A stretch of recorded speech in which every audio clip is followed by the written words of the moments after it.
हमको चादर और फादर से बचकर रहना होगा। हालेलुया।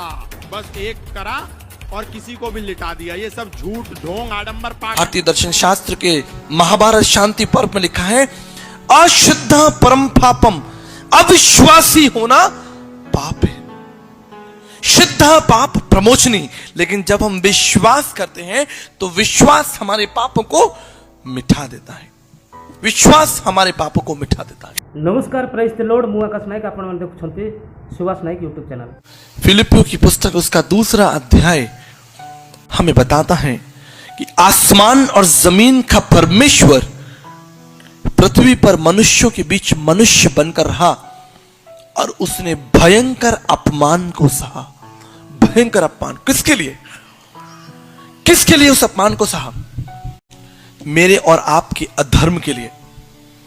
यीशु मसीह कुचला गया, यीशु मसीह मारा गया, सर से लेकर पांव तक यीशु मसीह लहूलुहान था। पता है ना, याद है ना? लेकिन तीसरे दिन बाइबल बताती है कि तीसरे दिन प्रभु यीशु मसीह कब्र से निकला और वो सर से लेकर पांव तक चंगा था। लेकिन रुकिए, यीशु मसीह सर से लेकर पांव तक चंगा नहीं था। जानते क्यों?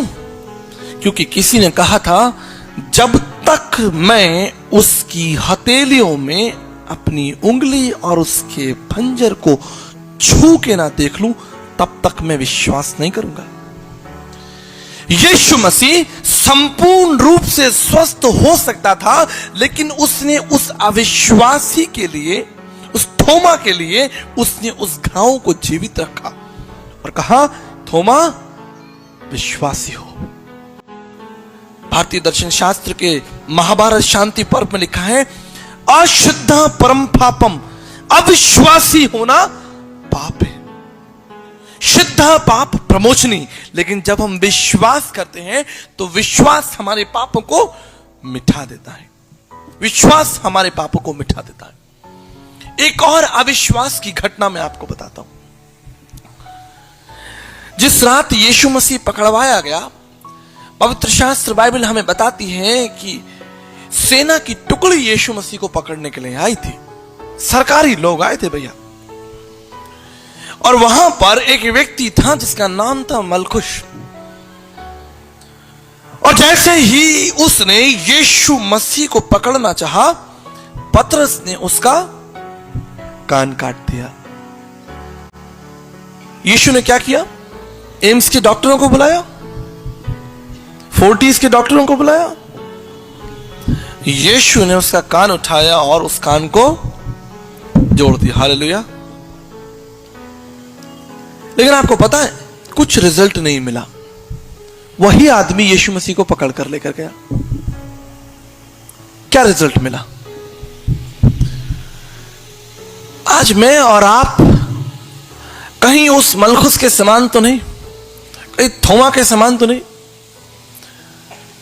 ये लोग होठों से तो मेरा आदर करते हैं, लेकिन इनका मन मुझसे दूर रहता है। मेरे प्रियो, एक और जहां हम भारत को जीतने के लिए मेहनत कर रहे हैं, दूसरी ओर हम देखते हैं कि कई बार हमारे विश्वासी लोग अविश्वास में फंसे हैं। उनको विश्वास की परिभाषा नहीं मालूम। What is faith? विश्वास आशा की हुई वस्तुओं का निश्चय और अनदेखी वस्तुओं का प्रमाण है। क्या विश्वास करते हैं कि परमेश्वर ने आपसे प्रेम किया है? क्या विश्वास करते हैं कि परमेश्वर ने आपके लिए एक मूल्य चुकाया है? क्या विश्वास करते हैं कि परमेश्वर ने आपको एक स्वतंत्रता दी है? क्या विश्वास करते हैं कि वो यीशु मसीह दोबारा बादलों पर हमें लेने के लिए आएगा? हालेलुया। क्यों आया यीशु मसीह? ये एक महत्वपूर्ण प्रश्न है और मैं तेजी से आपके साथ एक अध्ययन करना चाहता हूं। मैंने प्रभु से पूछा, प्रभु जी, मेरा जन्म भारत में हुआ है और मेरा इज़राइल से कोई लेना देना नहीं। मैं कभी मिस्र भी नहीं गया। मैं भारत का प्राणी हूं। मुझे आप बताएं क्या आप भारत से प्रेम करते हैं? और अगर आप हमारे भारत से प्रेम करते हैं तो क्या कभी आपने हमारे भारतीय दासों से, संतों से बातचीत की है? इब्रानियों की पत्री उसका पहला अध्याय पहली आयत में लिखा है, पूर्व युग में परमेश्वर ने हमारे बाप दादाओं से थोड़ा थोड़ा और भांति भांति करके बात की। पूर्व युग में परमेश्वर ने हमारे बाप दादाओं से, और अंत के दिनों में उसने अपने पुत्र प्रभु यीशु मसीह के द्वारा बातें की। हालेलुया। बहुत बड़ा विषय मैं आपके सामने रखना चाहता हूं।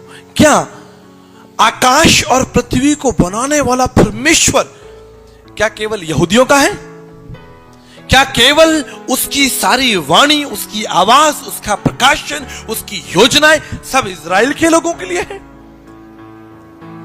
आपको पता है, रोमियो की पत्री उसका 3 अध्याय 29 पद में लिखा है, क्या परमेश्वर केवल यहूदियों का है? क्या अन्य जातियों का नहीं? हां, अन्य जातियों का भी है।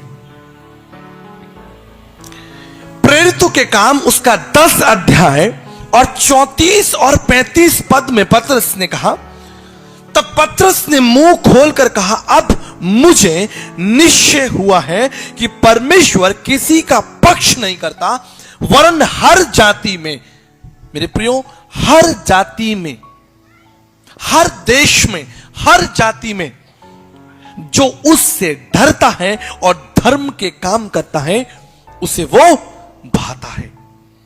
मेरे प्रियो, क्या परमेश्वर भारत को भूल जाएगा? मैं परमेश्वर का धन्यवाद करता हूं कि 2 बार परमेश्वर ने हमारे भारत को, हिंदुस्तान को अपनी पवित्र पुस्तक में स्थान दिया। हालेलुया। लोग कहते हैं कि तुम अमेरिका से परमेश्वर का वचन लाए हो, ये